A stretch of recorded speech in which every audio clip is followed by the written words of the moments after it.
Hey, good morning all. Welcome in. It's good to have you. Please go ahead and be turning to 2 Kings chapter 2, where we'll be in just a moment, 2 Kings 2. But as you're making your way there, I'm going to point out that we are winding up the life of the first great speaking prophet, Elijah. And as we do so, I want to just recap a hair. So, what's so special about Elijah? What stands out to him about you? What stands out about him to you, I should say? There we go. Okay. There you go. So he's certainly unique in his dress. He's unique in his diet, right? He's just kind of unique throughout. And how fitting that he's also unique in the way he leaves this place behind. He does so, as Roy has stated for us, in a whirlwind. Okay. And not only is he unique with that, but also where he goes. Where does he go? Where did you say? Where? To heaven. That's not normal, is it? Now, eventually, we all want to make it there, but when we die, if we've lived for the Lord, where do we go? Even Jesus himself, where did he go? Initially. To paradise. Okay, that's not the same place as heaven, right? But there are some unique things throughout Elijah's life, and especially at the end of his days. And as we make this transition from Elijah to somebody else, I want to look back at where we did end, just a thing or two I didn't quite get to bring out at the end of class last time we were together. 2 Kings 2, verse 11. Then it happened as they, that's Elijah and Elisha, continued on and talked, that suddenly a chariot of fire appeared with horses of fire and separated the two of them, and Elijah went up by a whirlwind into heaven. Now, in a sense, this is unique for Elijah because of where he goes. I would question, is it unique how he goes? Keep your spot right here. Turn to Luke chapter 16. Luke 16. And as you're going there, I'm going to make mention of what preceded this event. And you have Elijah, and Elisha knows he's going to go away. Remember, the schools of the prophets have been talking about how he's going to be departing also. And Elijah tells his faithful understudy and his good friend, who's like his own son, he says, before I go, just ask. Ask anything you want, and if I'm able, I'm going to give it to you. And so Elisha says, okay, I know what I want. What does Elisha desire from Elijah? Justin, he says, if I can have anything, I know what I want. I want your spirit times 2. Give me that. And Elijah responds to him, you've asked a difficult thing. And I think what he means by that is that's beyond my control. That's not something I can give. That's for God only to decide. But here's how you will know if he said yes to your requests. How is that? Okay, so if you see my transition from the earth to heaven, then God has said yes. And there is a suggestion here that there's something that goes on in a transition that normal eyes don't see. And again, I would say, I don't know that itself is unique to Elijah. Luke chapter 16, verses 22 and 23. There are two guys. There's this poor beggar named Lazarus, and there's this unnamed rich man. Some believe he actually is named by the Greek word that's used here. Maybe so, maybe not. But there are two guys, and we're told, so it was that the beggar died, in verse 22, Luke 16, and was carried in this transition by the angels to Abraham's bosom. I wonder if it's possible if these angels could have been driving chariots of fire whenever they carried him. And it's mentioned that the rich man also died, but he doesn't have this wonderful caravan that transports him. He's just buried. His body is. So in going back to our text, again, I would say, I don't know if this is completely unique that there's this special caravan that helps out Elijah in his transition, but certainly where he goes, that is a unique thing. There are things that happen on the spiritual side that physical eyes cannot see, unless in a miraculous time such as this, God grants for it to be seen. All right, so back in our text, 2 Kings 11, let's carry on where we ended last time in verse 12. And Elisha saw it, so that means God said yes to his request to get a double portion of Elijah's spirit. And Elisha saw it, and he cried out, my father, my father. And that gives us an indication of the relationship that exists between these two. It's like a father-son relationship. He says, the chariot of Israel and its horsemen. So he saw him no more. Now it appears he's making this remark not from the chariot of fire and the horses that we're seeing, but it sounds like he's making this remark, and I'll show you why I would say that in just a little bit, about Elijah himself.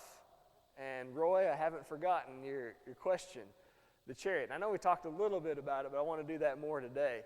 What does he mean by addressing Elijah as my father, the chariot of Israel and his horsemen? Okay, so stay right here, at least in a mark, and turn to 2 Kings chapter 13. So we're skipping ahead just a little bit. We go forward 11, 12 chapters, 2 Kings 13.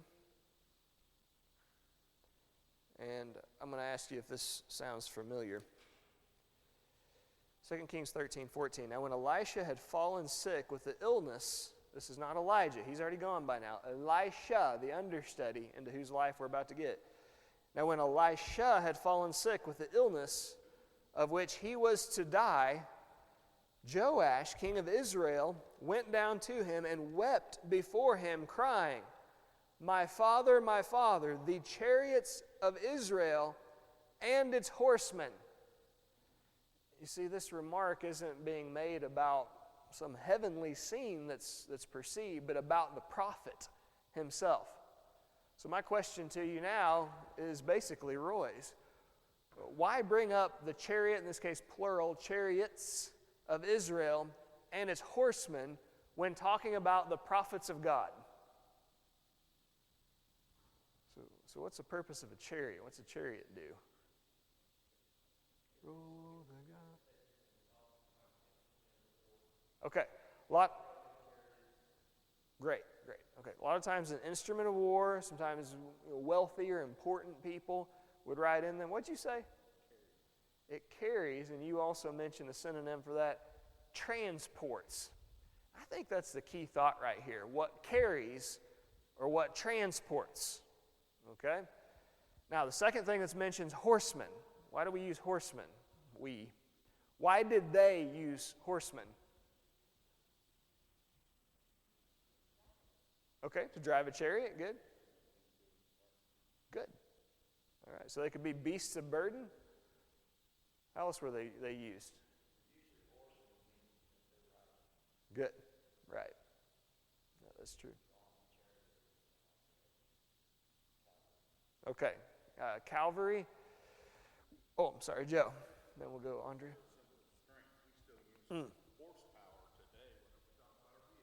Yeah, and how long has it been since we've primarily been transporting by horses? Yet we still use the concept of horsepower. Nice. Andrea, did you have one? Okay, all right. I might do the same. All right, now I'm ready to go. Horsemen. Those are used often going back to the concept of battle. And not only, they can be used for a lot of other purposes, but I mean, that's like one of the main things, and especially it's going to be a staple in people's minds. So it seems to me you have two concepts that are being represented. One through the chariot, which carries and transports, and the second thing is horsemen. We might say our fighter pilots. Times have changed a little bit, even though the overall principle is the same. It's the defense. And notice the prepositional phrase that modifies each. The chariots, if I'm not mistaken, let me look back here. Yes. The chariots here, singular, in 2 Kings 2, of Israel. Or in other words, what has carried Israel. And, in relation to Israel, its horsemen, or what has been Israel's defense. Isn't that a strange comment? The prophet has been what's carried Israel, and the prophet has been Israel's military defense? How exactly does that work? Huh? No, not odd. Not odd if you know the God of heaven, right? And you have a relationship with him and you trust in him.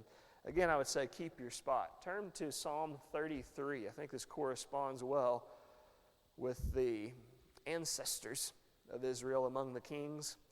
It's David who writes this psalm, of course served as the second king over God's united people. Psalm 33, let's read quickly these verses together. 10 and 11, the Lord brings the counsel of the nations to nothing, or the plans of the nations to nothing. He frustrates the plans of the peoples. The counsel of the Lord, though, stands forever, the plans of his heart to all generations. Look at verse 13. The Lord looks down from heaven. He sees all the children of man. From where he sits enthroned, he looks out on all the inhabitants of the earth. He who fashions the hearts of them all and observes all their great deeds. The king is not saved by his great army. A warrior is not delivered by his great strength. Notice, the war horse, and the one who would ride the horse understood, is a false hope for salvation. And by its great might, it cannot rescue. Now look at verse 12. On the other side of things, blessed is the nation whose God is the Lord, the people whom he has chosen as his heritage. Down in verse 18. Behold, the eye of the Lord is on those who fear him, on those who hope in his steadfast love, that he may deliver their soul from death. 20. Our soul waits for the Lord, for he is our help and our shield. For our heart is glad in him, because we trust in his holy name. Let your steadfast love, O Lord, be upon us, even as we hope in you. You see, what's recognized here is that what's been the carrying force of the country of Israel and what has been her defense, it's not the guy who's in a position called the executive role, called the kingship, and his alliances and his public and foreign policy. That's not it. Now I'm sure it's great to have someone who's maybe talented in those ways, but what is observed by the prophet is what's carried the nation and what's been her defense is not her foreign policy, but her religion. And nothing's changed. Blessed is the nation whose God is the Lord. What carries a country? What is her hope? It's the morality and the dependence upon God. And so going back to our text of 2 Kings 2, when Elisha saw it, he cried out, my father, indicating the relationship between the two. And when he expresses the chariot or the carrier of Israel and its horsemen or its defense, he's saying it's religion and the religious leader in Elijah that has held together this nation over the last decades when God should have already destroyed this country, and has been her defense all along. And now that line of defense and what has carried Israel is gone. It's a trying time for Israel. And Elisha took hold of his own clothes and tore them into two pieces. Verse 13, he also took up the mantle of Elijah that had fallen from him and went back and stood by the bank of the Jordan. I feel like we're kind of coming full circle here. Any guesses as to why I would suggest that? The last time we read it, before 2 Kings 2, we were reading about Elijah's mantle and connected to Elisha. But what comes to mind there? Go back to 1 Kings 19. 1 Kings 19. Let's read together verses 19 through 21. 1 Kings 19:19. Elijah departed from there and found Elisha. So these two meet up. The son of Shaphat, who was plowing with 12 yoke of oxen in front of him, and he was with the 12th. Elijah passed by him and cast his cloak upon him. Well, that's strange.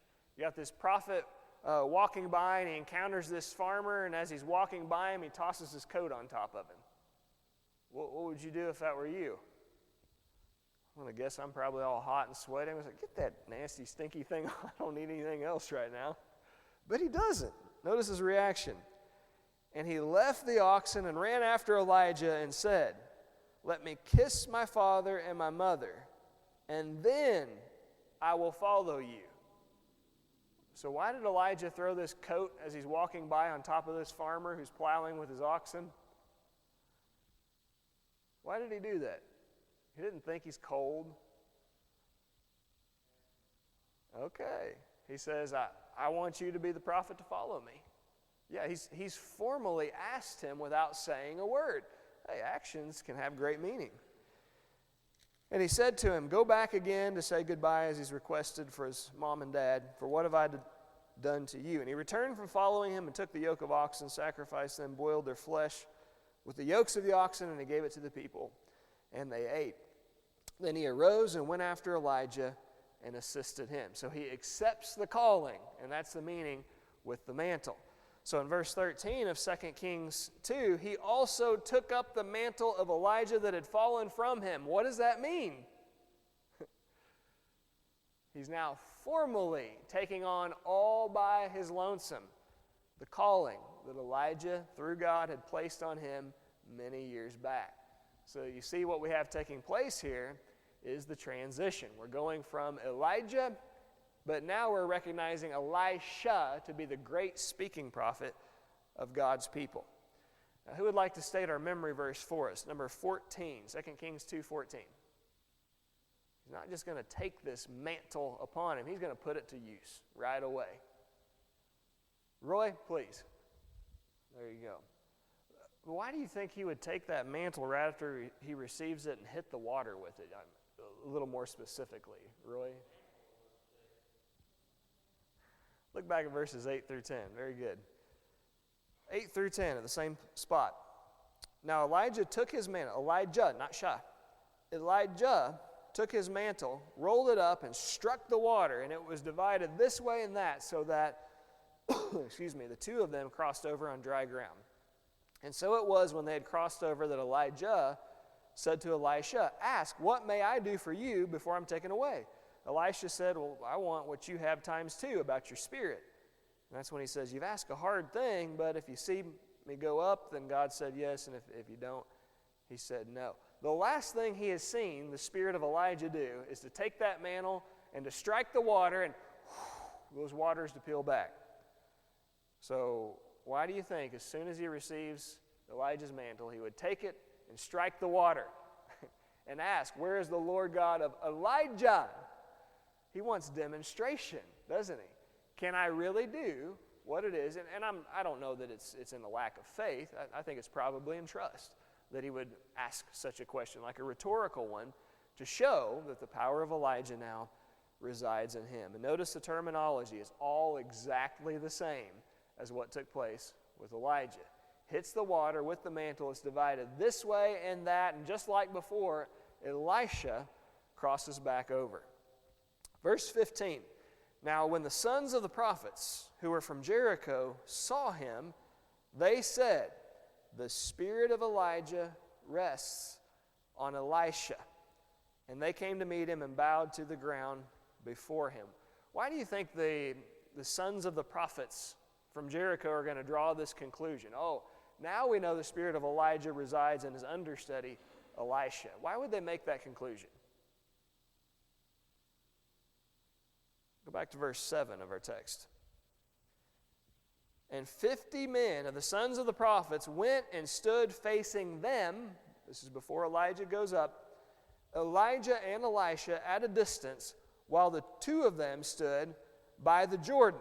And that's when you read Elijah takes his mantle, strikes the water, and divides it. They've watched this happen before. And now it appears they're watching Elisha do exactly the same thing. And so they know, because Elisha did what Elijah did, that could only mean that the spirit of Elijah now resides in Elisha.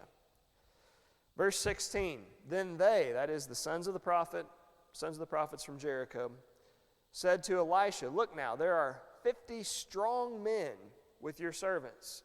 Please let them go and search for your master, lest perhaps the Spirit of the Lord has taken him up and cast him upon some mountain or into some valley. And he said, you shall not send anyone. Now they realize that God's gotten involved and that Elijah's disappeared.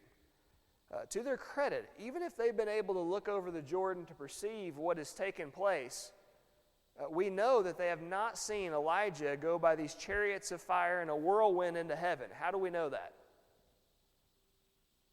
Even if they're watching, they haven't seen it. How do we know?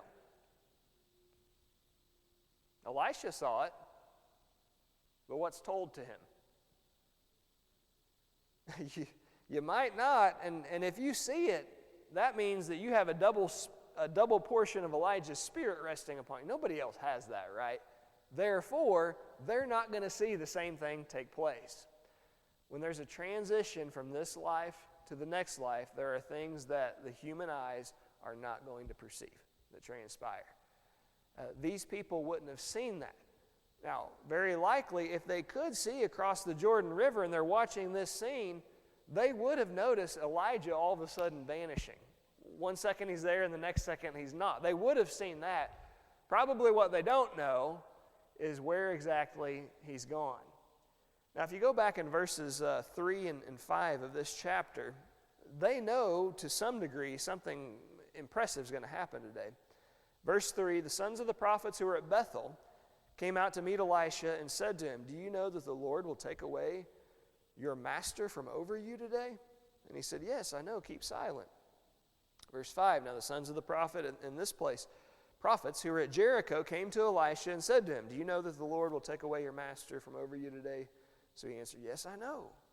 Keep silent." So they know that he's going to be gone or disappear, but they never say he's going to take him away into heaven. They don't see him go away into heaven. All they know is he has vanished and God has been involved in this. And they don't want him to be gone. They want to find him. And they say, well, who knows? Maybe God has taken him away to Mount Horeb. Or maybe God has taken him away back up to Mount Carmel. Or maybe out into the wilderness of Judea. We have 50 strong men who won't give up. Let's send them after him until we find him. And Elisha tells them, "You're not sending anyone." Elisha's in charge of things now, isn't he? He's the one calling the shots. And he says, no one's going. Why does he tell him no one's going to go look for him? Yeah, well, what's it going to hurt, though? He knows where he went. What's it going to hurt? There you go. You're wasting time. Use it for more valuable things. He's gone away. He's gone to heaven. So the request is made, for these 50 guys to go out looking for him. Elisha says, "You're not sending anyone." Verse 17, they don't accept his answer. I don't think this is disrespectful. It's just they love Elijah so much, it's like they keep begging him, "Oh, come on, please." But they urged him till the text says he was ashamed to say no. And he said, "Send them." And I don't think this is, "Yeah, that's a good idea." It's fine. Go tickle your fancy. Therefore they sent 50 men, and they searched for 3 days, but did not find him. Why do you think they gave up after 3 days? Okay. Why waste a fourth? Okay, could be one thing. And the other one, though, what's 3? That's the divine number, isn't it? Okay, maybe that's recognized as a divine answer by this point. Maybe he's in the place of the divine. But after 3 days, it did not find him. And when they came back to him, for that's Elisha, had stayed in Jericho. He's not wasting his time going out. He knows he's not going to be found. But he says, "Fine, if you want to do it, you can go. Go do it." He said to them, "Told you so. Did I not say to you, do not go, that you would be wasting your time? He is not here. He's gone on to a better place. He's in heaven." Verse 19, we're about to see just the start of the power of this great prophet. Then the men of the city said to Elisha, "Please notice, the situation of this city is pleasant, as my Lord sees.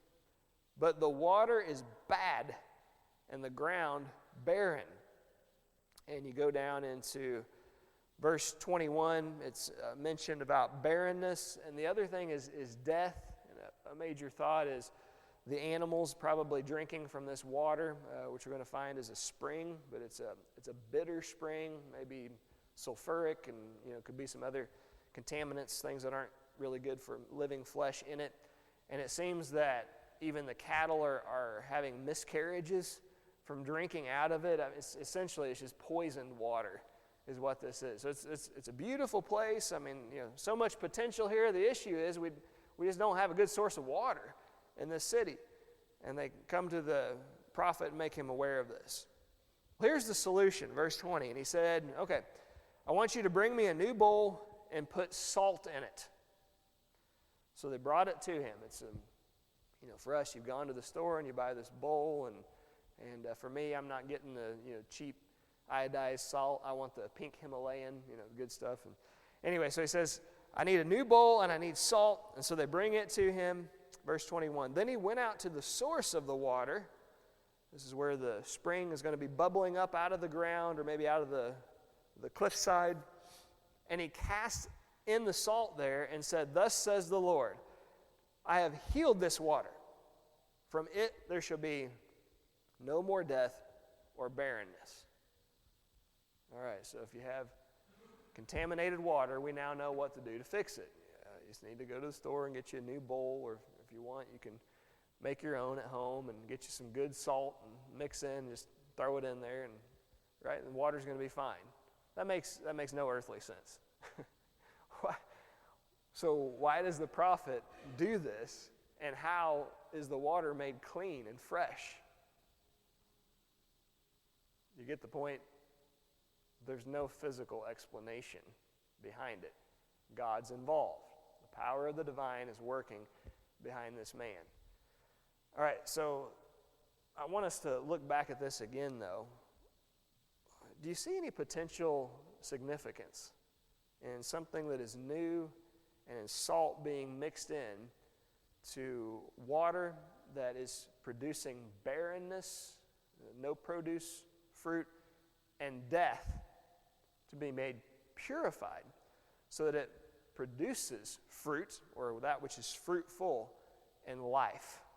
Do you see any significance behind that at all? Okay, all right. Baptism producing something that's fruitful and life. Okay, so I can see that. Turn to Matthew chapter 5, keeping your spot in our text. Matthew 5. We're going to read a couple of verses there. In the Sermon on the Mount, we'll have this in our sermon also. Matthew 5 and verse 14. Jesus speaking. You are the light of the world. A city that is set on a hill cannot be hidden. You, my followers, later will be called Christians, disciples of Christ, are the light of the world. So how have we become light? Why are we light? Any guesses? Why are we light? Light illuminates, it warms. And by the way, it helps to produce life also. It feeds. Oh. Oh, okay. So we're not the source of light according to Joe Clark. But more importantly, right? Yeah. Yeah. Yes, ma'am.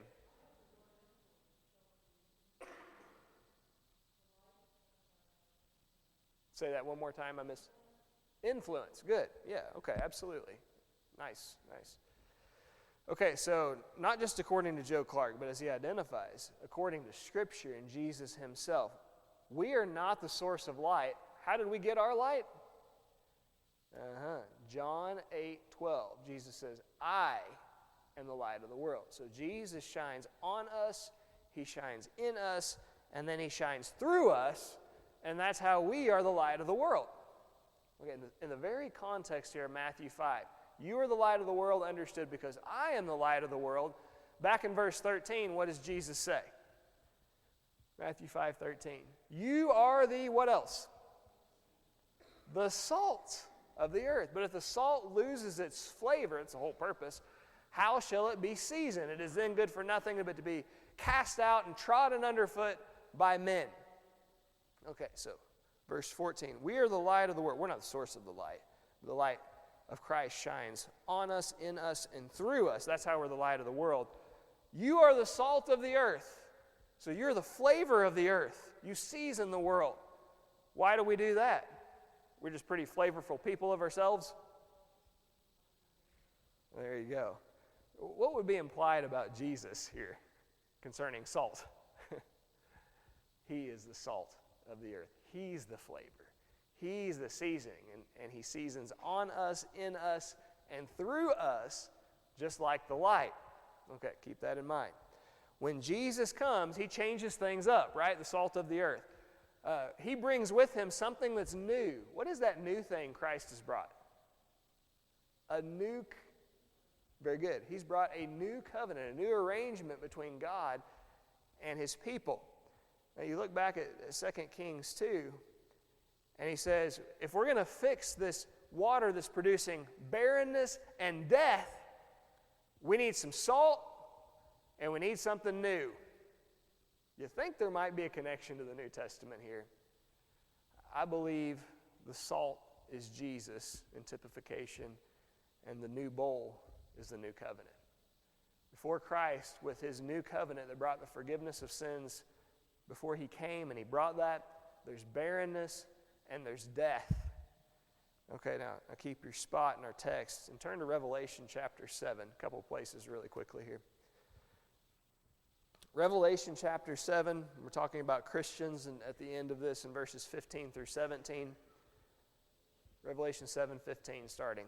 Therefore they are before the throne of God, Christians are, and they serve him day and night in his temple. And he who sits on the throne will dwell among them. They will neither thirst anymore, nor hunger anymore. The sun shall not strike them, nor any heat. For the Lamb who is in the midst of the throne will shepherd them and will lead them to fountains or springs of water. And what kind of springs? Living springs. Joe, moving, fresh water that produces what? Life, because of the vital element of the abundance of oxygen is one thing that's found in it. But also it's fresh, it doesn't get stagnant, tends not to carry like the bacteria that's so dangerous or as much of it in it. Living fountains of water. And God will wipe away every tear from their eyes. Okay, one more. Turn to chapter 21 of the same book. Revelation 21. Verses 1 through 4. John the Apostle speaking. Now I saw a new heaven and a new earth, for the first heaven and the first earth gone, passed away. Also there was no more sea. Then I, John, saw the holy city, New Jerusalem, descending from God out of heaven, prepared as a bride adorned for her husband. And I heard a loud voice from heaven saying, Behold, the tabernacle of God is with men. God will be with them and dwell with them. He will be their God. They shall be his people. And God will wipe away every tear from their eyes. This is a continuation of what we began to see in chapter 7. God will wipe away every tear from their eyes. There shall be no more death, nor sorrow, nor crying. There shall be no more pain, for the former things have passed away. How has God, and in particular through Christ, done away with death and barrenness? Because of the living fountain of water, the springs of water that move, that are fresh, and produce life. How does he do this? Through the new thing, the new bowl, if you will, or the new covenant that's brought, that for the first time actually gives his people the forgiveness of their sins. So returning to 2 Kings 2, when the men of the city say, hey, this is a beautiful place, it's really nice. Here's the problem. The water is bad. The ground is barren. We'll see down below it's producing death, the water. We need it cured. And he says, well, you bring me something that's new, bowl, and you put salt in it. And they do so. He takes it to the source of water, throws in the salt, and thus says the Lord, I've healed this water. From it there shall be no more death or barrenness. Now there's going to be fruitfulness and life. I believe it's a typification of what Jesus, through the new covenant, is going to bring. Verse 22, we're told, so the water remains healed to this very day, according to the word of Elisha, which he spoke. Has anyone in the room today been to the Middle East? Okay, good. Has anyone been to the ancient city of Jericho and its surrounding area? Nobody? Okay. Well, you have one up on me. I haven't been to the Middle East, and I envy you, but not for the reason, okay? Okay. It's a bucket list thing for me. I'd love to see the Bible lands. I'd rather see them not having to wage war. But man, I appreciate what you've done. And Jacob, thank you guys, and many others too, for the sacrifices that you made in that. But I've looked this up, and here's what I've been able to find. Jericho claimed to be the oldest city in the world. You know, you never know about that stuff, the local braggery. In Mountain Grove, where I grew up, we had and maybe still have the largest pawn shop in the world, A&H Pawn. It really hurt my feelings when someone from the city, a friend of ours, came and stayed, and for some reason we stopped over there. We never went there. Well, he was there, we stopped there, and he saw on the side, the largest pawn shop in the world. Ha! Doubt that. That offended me. I thought we had the largest pawn shop in the world. Anyway, so you never know about the local claims. I don't know if Jericho's the oldest city in the world or not, but it certainly is very ancient. We know that from Scripture. And from what I understand, when you visit the city of Jericho, there's this beautiful fountain that's out front, and you can see from the top there's water that runs into it. You know from where that water comes? It's actually pumped in from a spring, the one that you see right here. It comes out of the ground, and it's called the Spring of the Sultan, or maybe better known in the area as the Spring of Elisha. Now, why do you think it'd be called that? This could, now we don't know for sure, but this could be the very spring that Elisha cured. Produces good, fresh water. I believe it probably is the same one. Did you notice the word of the Lord spoken through Elisha? The water remains healed to this day, according to the word of Elisha, which he spoke. I don't know about you, that gives me cold chills to think that I believe that spring is nice and fresh and you can drink out of it because of the word of the prophet spoken 3 millennia back. Anyway, I thought that's pretty neat stuff, and you might also. We're going to conclude with verses 23 through 25 with something that's near and dear to my heart. Then Elisha, went up from there to Bethel. Let's pause right there as we look at our map. From there, from where? Where has he been? Okay, good. Yeah, we have that in our minds right now. So he's been in Jericho. That's just a little bit across, a few miles, maybe 5 or so, on the west side of the southern end of the Jordan River. He's been in Jericho, and we're told that he goes from there up to Bethel. He's rising in elevation. Remember the Jordan River Valley, it's super low. In fact, just a little bit below this, the Salt Sea is the lowest place on earth, over 1,400 feet below sea level, the lowest spot on the Dead Sea. But we don't have a topographical map here. We looked at several recently, and you know that there's some high hills over in this area, so you're rising in elevation pretty quickly. He goes from there about 10 miles to basically due west to Bethel, and as he was going up the road, some youths came from the city and mocked him and said to him, "Go up, you bald head. Go up, you bald head." Near and dear to my heart. What do you think these guys mean by this? There's no doubt there's an insult that's involved. First of all, go up. He's heading from Jericho to Bethel. So they might be saying, all right, rise up, go up in elevation. Oh. Okay, so what Justin has stated is this. 2 things. By go up, he says they're saying get out of here, he thinks, number 1. And number 2, it's frowned upon to be bald because people like the long flowing locks in the ancients, what he suggests. I've heard also about the bald head could be a figure of speech like we would say airhead, nothingness head. In other words, we might say idiot or something, some kind of name calling going on via that. You're void of intelligence might be what they're saying. Personally, I don't think that's what they're saying at all. 2 things. Why would they say go up? Look back at verse 11. It happened as they continued on and talked. Suddenly a chariot of fire appeared with horses of fire, separated the two. What has just happened with Elijah? Elijah went up away. Don't you know that in Israel, many of the people had looked down on this prophet for his stance for God's work and doing the will of the Lord, encouraging others to do the same. And he went up or went away. They could be saying, get out of here just like your father, okay? Just like Elijah did. We don't want you in here, might be what they're saying by that.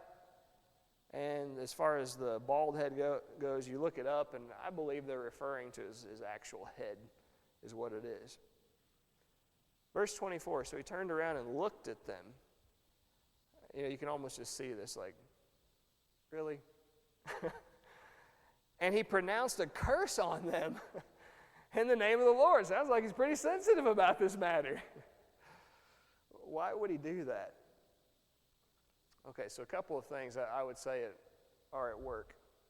One of them you read, we don't have the time to do it, but in Deuteronomy chapter 27, verse 16, Deuteronomy 27, 16, the statement is made, cursed is the one who profanes or who disrespects his father or his mother. Do you remember how Elijah, referred to by Elisha, what does he call him? Father.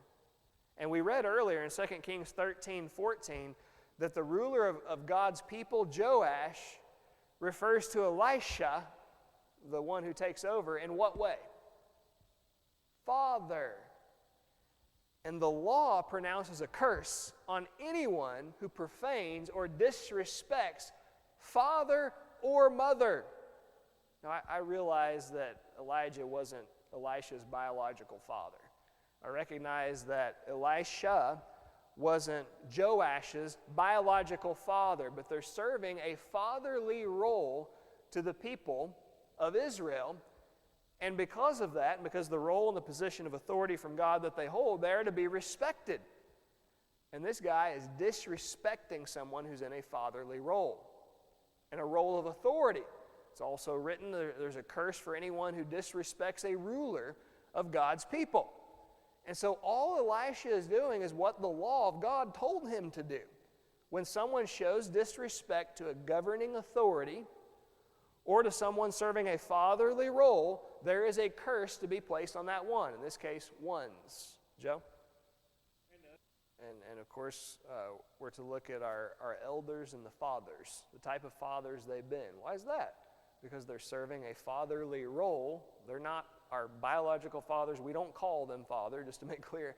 But they're serving a fatherly or a parenting type role to God's children. So there absolutely are some similarities. If I were to curse or to insult our elders, I would have the curse of God upon me for doing so. I have no right, just like with my own father. Very good, Joe. So he turned around, looked at them. Really, guys? And he pronounced a curse on them in the name of the Lord. And 2 female bears came out of the woods, and mauled, killed 42 of the youths.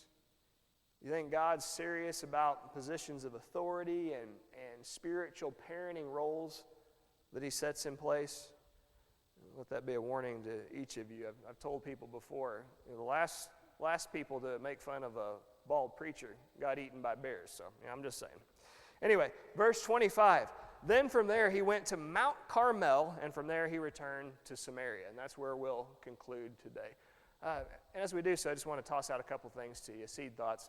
Why do you believe he would go to Mount Carmel? Because if you look back at the map, this is taking place around Bethel, and he has 50 miles up to the northwest to Mount Carmel, and that little jut out in the landscape. Why does he go up there, do you think? Remember what happened at Mount Carmel? And there you go. And also, that's in 1 Kings 18. Do you remember where it was that Elisha is called in our text? It's 1 Kings 19, which is right around the calling. And I think maybe he's taking a little stroll down the memory lane of his master. And also, he looks back. It was right after this that he becomes a part of that ministry. So it's almost like he goes back there and maybe getting his head right. And from there, he travels down about 25 miles to the southeast to Samaria. Samaria is the capital city of Israel, and that's where the kings doing his work. And the thought is, hey, go take a little time, clear your head, get your mind right. Now it's time to get to work. And we're going to see the work of Elisha really begin next week. Not next week, we have SYC, but the week after that in 2 Kings 3. Please read those verses and the whole chapter of 2 Kings 3. Let's do for memory work number 2. 2 Kings 3:2. But any closing remarks on the transition we made from Elijah to Elisha?